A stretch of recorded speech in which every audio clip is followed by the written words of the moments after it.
अल्लाह ताला फरमायो तो महबूब जेके तोसां बैत कंदा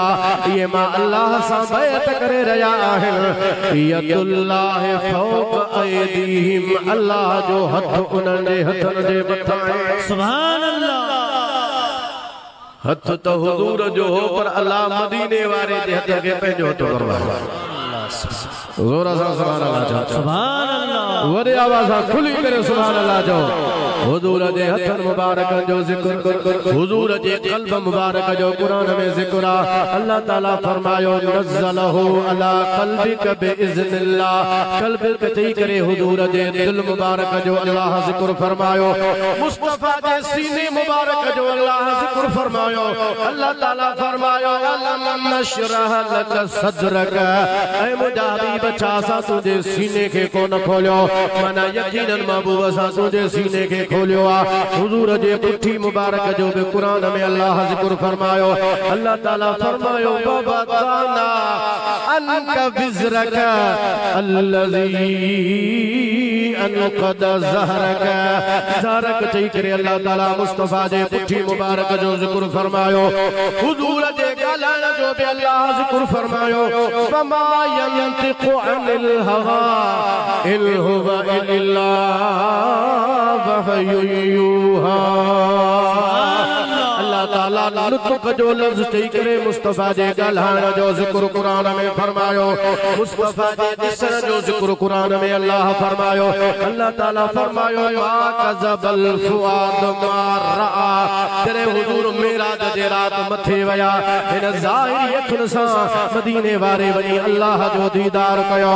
अल्लाह ताला फरमायो अखियुनि जेको ॾिठो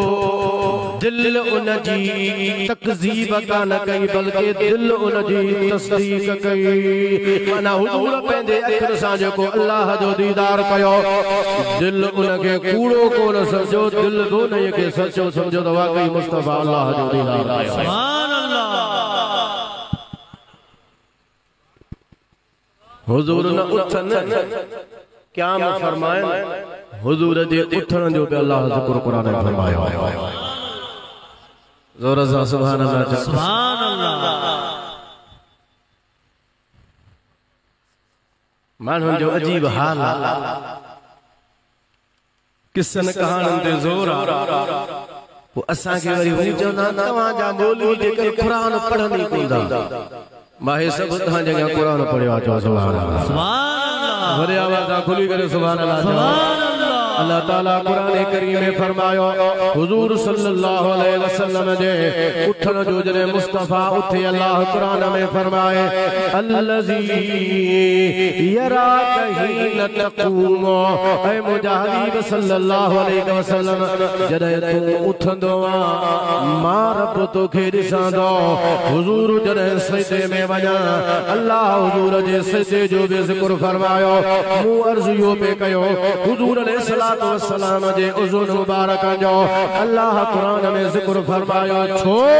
त मदीने वारे जे ज़ात सां अल्लाह जी मोहब्बत एतरी आहे सुभान अल्लाह या जेका मोहब्बत आहे न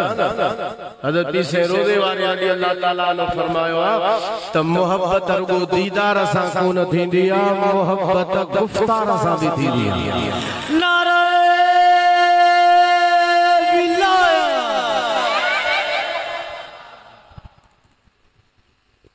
मानू जॾहिं